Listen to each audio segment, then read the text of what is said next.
You better watch out. You better not cry. You better not pout. I'm telling you why. Tim Allen is Santa Claus. He made the first movie, then he made it twice. The third one, well, that wasn't very nice. Tim Allen is Santa Claus. The first movie was a success. The sequel was pretty good. The third one was pretty damn bad that we didn't get another one until 2022, and it was a TV series on Disney Plus. So you better watch out. You better not cry. You better not pout. I'm telling you why. Tim Allen is Santa Claus. Hey guys, the Black Critic Guy back with another edition of the BCG Countdown to Christmas. Welcome to day number 7. We have now reached a full week of making these videos. I'm honestly, you know what? A pat on the back to me for doing a full week of BCG videos. Yeah, not in the usual style. I know they've been mostly unedited tirades or praises and stuff like that. But the fact that I've done 7 videos in a row, that's a damn accomplishment, at least for me. So I'm super proud of myself. And thank you all for watching the videos. They haven't been getting as much views, but I'm not really doing these for the views anymore. I'm just doing them because I personally think they're pretty fun. I like this idea. I like sharing my thoughts on these Christmas movies. I've never done this before. I like to challenge myself. So for those of you who are sticking with me for this ride, I truly appreciate it. And you guys really keep me going. Thank you very much. Anywho, so what's the movie today? Well, considering the song I just sang at the beginning and the fact that I mentioned the actor's name, and you saw the picture, my thumbnail, you saw the title, you know what I'm about to talk about. It is, of course, the 1994 Christmas classic, The Santa Claus, with an E in it. So what is the Santa Claus about? Well, it follows this guy. His name is Scott Calvin, SC. See what they did there? Not only that, he also works at a freaking toy store. Or not toy store, but a toy company where they make toys. And I'm just like, oh, well, couldn't make it on the nose that this guy might be a future Santa Claus. But anyway, he works, I'm guessing he's like one of the execs at this toy store. We don't actually know exactly what he does. He might be a salesman, he might be an exec, but either way, he works at this toy company. He's a divorced father. He gets his son on Christmas Eve, who isn't really keen on him. Like, he's at first, he's really apprehensive about staying with his father. He's like, do I have to stay here with Dad? I just want to be with you and Neil. We'll talk about Neil a little later. And while they're both sleeping at night, they hear commotion on the roof. And so Scott goes out to check it, notices some guy looking down his chimney. He's like, hey, what are you doing up there? And the guy gets spooked and goes, ho ho! And he slips right off the roof and dies. I never thought I would see a Disney movie in a very long time that literally kills a character in the first 10 minutes of the film, but here we are. And then the guy ends up disappearing. His body just disappears, but the suit is left. And so him and his son decide to go on the roof where the reindeer are and the sled is. They hop in and they accidentally go on this journey to deliver presents. He ends up putting on the suit, and by doing so, he has officially accepted the Santa Claus with an E. Something I did not remember as a kid. I don't know why I didn't. But basically, upon putting the suit, he has then waived all rights of who he was before and after wearing the suit. And now he has to be Santa Claus until he's terminated, like the guy that fell off his roof. And of course, he doesn't believe it at first, but slowly but surely, he gains weight. He's getting a beard. His hair is turning white. He can tell who's naughty or nice. Hopefully he's not watching kids while they sleep. I guess they omitted that scene from the movie. And so basically it follows him as he's making the swift transition out of his modern day normal life into being the fantastical, awe-inspiring Kris Kringle Santa Claus. Now, like a lot of you, I actually did grow up with this film. But I'll be honest with you, I wouldn't say it was one of my favorite Christmas films. Like, it wasn't the one I used to go back to and like, yeah, it's Christmas, I gotta watch the Santa Claus. It was never my go-to Christmas movie. I wasn't really a fan of Tim Allen like that. Unless it was Toy Story, I wasn't really a guy that's like, yeah, Tim Allen, that's my dude, right? Nor did I really remember what the Santa Claus was about. All I really remembered as a kid was, oh, he spooked one Santa, he fell off his roof, he ended up wearing his clothes, and then that made him become Santa Claus. That's honestly all I remembered about the film. So, needless to say, I was kind of looking forward to seeing this film again after how many years? I think it's been at least 12 years since I've seen it fully. And if I were to sum up this movie in like one word, I would say it's adequate. It's an adequate Christmas movie. Nothing too spectacular, but it's not god-awful. It's not cringy. There are cringy lines in the movie there's a lot of things that have not aged very well. But overall, it's adequate. It's a solid Christmas movie, you know. What really worked about the movie, in my honest opinion, I did like Tim Allen. You know, his performance was pretty good. But you know who was the real scene stealer? His son. His son, Neil. No, sorry. Neil is the psychiatrist. Charlie. His son's name is Charlie. I literally just finished watching this movie. His son, Charlie, was a scene stealer. I don't know who this kid was, if he was still acting or he hasn't been acting in a long time, but his performance, I really liked it. I bought it. I loved his charisma. I loved how energetic he was. I loved how he stuck by his father's side. Like, his character is actually really good as well. Like, I really enjoyed the character. And there was, you know, as much as the story isn't that phenomenal, I did like the idea of them taking a more realistic approach on the idea of Santa Claus. You know, if a kid keeps saying that his father's Santa Claus and that he went to the North Pole, he rode some reindeer in a sled, magic sled, and he delivered presents through all night during Christmas Eve, yeah, people are going to be like, is that kid okay? Are the parents taking care of him? Like, there'll be questions asked about his parenting or his well-being, and why isn't anybody stepping in to help this poor kid, you know? So I like that they do address that. Fun fact, the two writers for this film also would write, 2 years later, Space Jam. Yeah, the writers of The Santa Claus also helped to write the script for Space Jam. I never knew that until watching this movie all these years later. I was looking some information up about the Santa Claus, because there was a character I will get to soon. And I was looking at the writers because their names were like highlighted. I clicked it and it told me the movies they made. They made like Kicking and Screaming. It was this soccer movie starring Will Ferrell back in the 2000s, which nobody remembers, but Space Jam. Now that's a classic. And the fact that they were involved in that's pretty fucking cool. But honestly, I'm not gonna lie. As much as I loved Calvin, I loved his character. He is the best character in the film. My favorite character in the film, Judy the Elf. Wow. I kid you guys not, she might be the second cutest Christmas character I've ever seen. And don't worry, I'll tell you who my favorite, or who the cutest and my favorite Christmas character is in a future video. Some of you might already know who she is. So I'll just, but for those of you who don't know, don't worry. I'll let you guys know in the future. But my goodness, Judy is so adorable. Like, absolutely, from the moment we see her, she's a scene stealer. The one problem about her is that she's not in the film that much. She has 3 scenes in total, and it's a damn shame because Judy is actually a really good character. Not just because she's cute, but I really liked her exchanges with Santa Claus, or with Scott Calvin, because he's still Scott Calvin at the time. But I liked her interactions with Scott. They were very playful, it was actually kind of funny in some bits too. I wanted to see more of her. Bernard the Elf, by the way, too. I liked him as well, although his acting's just kind of hit or miss. And look, David Krumholtz, I believe that's his name.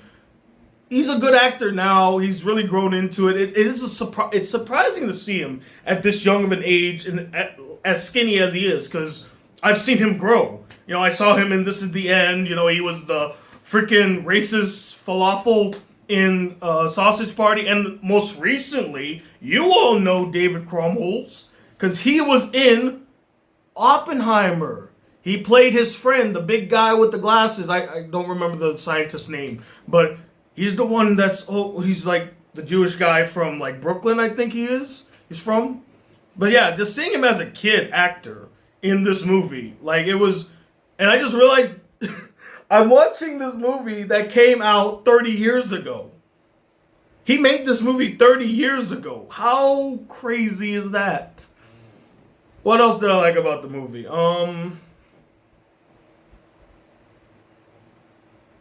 You know, I can't think of anything else that I liked about the movie. I liked a lot of the characters. I like the concept of the Santa Claus. I think that's actually kind of, not only is that great wordplay, it's a clever idea. Like, you know, Santa is still a regular person, and he probably has, you know, a certain life expectancy, and then when he dies, someone else takes on the mantle, whether you like it or not, or whether, you know, you're called upon it or not. You then take it over. Although there's this funny line in the movie where Charlie, Scott's son, right? He's getting talked to by, I guess, his stepfather, Neil. He's like, "You're going to make a great psychiatrist one day, Charlie." He's like, "Nah, I think I'm going to carry on the family business." And the first thing I thought to myself is he going to kill his father? Is he going to push his father off the roof? Like, he looks at him and is like, "Long live the claws." And he pushes him to go, "Oh, Charlie!" "Now I'm the Santa Claus dad. Call me Santa." Like Scar from The Lion King, but he's in the Santa Claus. "I will be the Claus. Stick with me, and you'll eat candy forever." Gets all the kids, his hyenas, basically. That would actually make a really funny sequel in a darker tone, like a darker parody of the Santa Claus. I would watch that. That'd be funny. Yeah, I can't really think of anything else that I really liked about the film. I mean, there's some funny moments too, I would say. There are moments that made me chuckle. I like the first time that he sees that he's overweight and he's growing the facial hair. He's like, "Oh, the mirror's broken." And then he goes to the scale and he's like weighing him. And it's like, "Oh, the scale's broken." And then he just looks at the mirror and goes, "Ah!" And then he just walks away. Tim Allen really did a good job with his performance in this film. As for the things I don't like about the film, the absolute worst thing about this film, the absolute worst, is the CGI. Now, I understand. It was 1994. CGI was in its infancy. They clearly did not have the budget to do solid CGI. This isn't Jurassic Park. You know, this isn't ILM. I get it. The CGI is not going to look that great. But my goodness, it made me want to puke by how bad it looked. Like, the first time we see CGI in this film is when they come off of Calvin's roof, right? And it looked so damn bad. It looked so, like, the keying was off. It was blurry. It looked like smudge on the screen. It was awful. It was completely disgusting. For 1994, I think they could have done just a smidge better. There's no way they got away with, well, they obviously got away with it because they made more sequels, but the fact that they did get away with it, oh my goodness, disgusting. Oh, one more praise, sorry, I'm gonna go back. And one more praise, I like the set design. The way that the North Pole looked fantastic. Like the different rooms and the toy shop and the trains. Really great set design. Whoever was the one in charge of that, the art direction and the set design, excellent job there. Anyway, back to the CGI, which, every time we see the reindeer themselves, oh shoot, I have to go back again. The animatronics on the reindeer were also really good. So whoever did the animatronics for those, fantastic job as well. But man, when they turned into CGI, oh Jesus, we could have gone without seeing that. Another problem that I had with the film is that I actually would have loved to see more of a gradual transformation from Scott Calvin to Santa Claus. Like, I get it, he's gaining weight, he's growing the beard and the white hair, and he's eating more, and he knows who's naughty or nice. But when I say a gradual transformation, I want to see him actually embody the spirit of Santa Claus. He doesn't truly become Santa Claus until the third act. Like, he actually felt like it. I would have loved some scenes where, maybe he notices there's a sad kid, or there's someone that's really low on Christmas energy or low on holiday energy, and he boosts their spirits up, right? I would have loved to hear him go, ho, ho, ho, ho, ho, ho, ho, ho, ho. I don't think he ever laughs in the film. I don't think he says ho, ho, ho, which is a damn shame. That's a missed mark if ever I saw one. It would have been nice. I like that he drank the milk, which turned out to be soy milk, which was I like that. I think that was kind of like ingenious, where it's like, I remembered that you're lactose intolerant, Santa. I got you soy milk instead this time, right? Really cute exchange. But yeah, I would have loved to see Scott's transformation into Santa Claus, like a more gradual one, instead of like, oh, now I just have to be Santa Claus.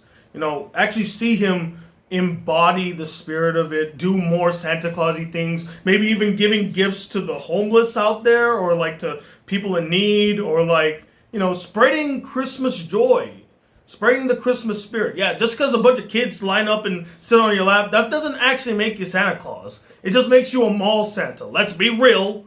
That's all it really would make you, because that's all the mall Santas do.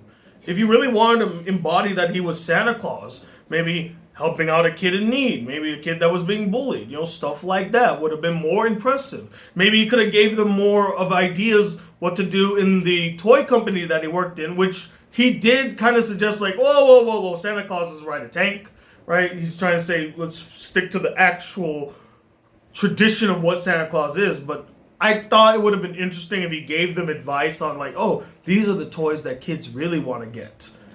Also, adding to that, what a waste of Peter Boyle. Peter Boyle is in this film, and literally, 2 scenes? He gets 2 scenes. He's inconsequential. He doesn't do anything in the film. It would have been nice if there was an exchange between Scott and him, where he, opened him up, he opened up his inner child, just like he did with Judge Reinhold's character, Neil. Neil, right? His name is Neil? Yeah, Neil.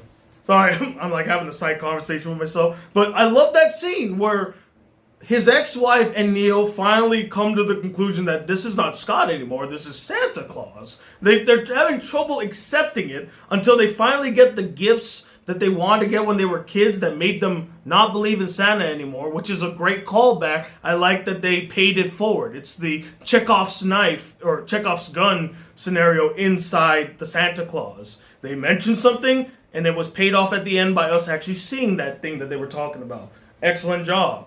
Why couldn't they do the same thing with Peter Boyle's character? He just is in the movie. That's it.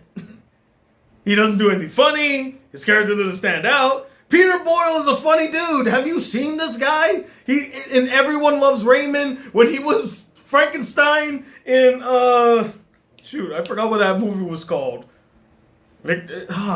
Young Frankenstein, that's what it was called. Young Frankenstein, when he was on the Mind of Mencia, which was the only funny thing about Mind of Mencia, all these years later, it was Peter Boyle's guest appearances. This guy got nothing? You gave him nothing? What a waste. Absolutely, what a waste. He could have done more in the film. I feel bad for the guy. I hope he got a nice Disney paycheck from it. Also, some of the callback are the call-outs, like the Denny's, and he's saying, oh, we get the Disney Channel now, which back in the day, Disney Channel used to be a cable service. You had to pay for it, and then later on it became a free service. But some of those shoehorned in line, it's like that scene in Space Jam. Remember the scene where Michael Jordan, he's in his room, and then that fat guy, I forget the character's name, but he's like, put your hands on, put on your Nikes, we'll get a Big Mac on the way to the game. He just says all these different products in a row. That's what it felt like hearing him talk about the Disney Channel and them going to Denny's and things like that. So, yeah, I felt they dropped the ball on Peter Boyle's character. They could have done more. They could have done a better job with the transitioning from Scott to Santa Claus. They should have done more with that. I would have loved to see more of the elf workshop or learn more about the elves. Hell, more scenes with Judy, please. More scenes with Judy. Why not? Why the hell not? We could have used more scenes of Judy. But yeah, that's pretty much all I have to say about the Santa Claus. It's a very simple, straightforward movie. It's effective in what it needs to do, and I enjoyed it to a certain degree. I would say it is an enjoyable film. If you've never seen the Santa Claus, there's no harm in checking it out. It is a Christmas classic. Yes, it hasn't aged well in the CGI department, but there's some charm to it. If you like it, go check it out. I would actually recommend the Santa Claus 2.